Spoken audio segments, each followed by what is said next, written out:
வணக்கங்கண்ணா. சொல்லுங்கள். உங்கள் பேர்? என் பேர் ஜீவா. எத்தனை வருஷமான விவசாயம் பண்ணுறீங்க? எங்கள் அப்பா பார்த்தீங்கன்னா ஒரு 20 வருஷமாக விவசாயம் பண்ணிகிட்ருக்காங்க.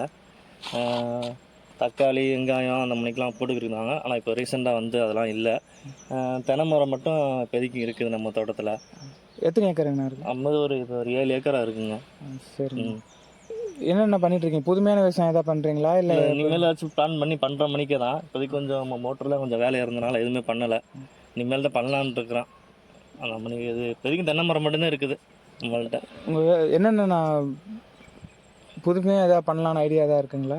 புதுமையாக என்ன இது வெங்காயம், தக்காளி இந்த மணிக்கு தான் போடுற மணிக்கு இருக்கும். இல்லாட்டி பாக்கு கண்டு அந்த மணிக்கு சம்திங் வைக்கலான் இருக்குது.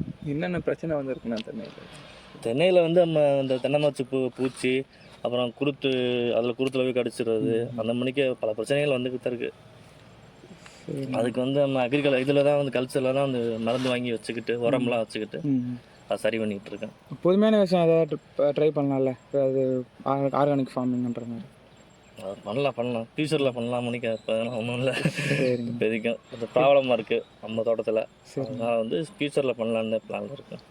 இப்போ வந்து விவசாயத்தை விட்டு நிறைய பேர் போயிட்டுருக்காங்க. இப்போது விவசாயத்தை வருங்காலத்தில் மேம்படுத்தணுன்னா என்ன பண்ணால் நல்லாயிருக்கும்னு உங்களோட ஐடியா? நமக்கு வந்து இப்போ ஒரு தக்காளி 1 கிலோ போகுதுன்னா 1 கிலோ 100 அப்படின்னா, ஒரு எக்ஸாம்பிளுக்கு 1 கிலோ 100 ஒரு 120 போட்டால் வந்து அதிகமான விவசாயங்கள் நடக்கிறதுக்கு வாய்ப்பு இருக்குது. அதோட ரேட்டு தான்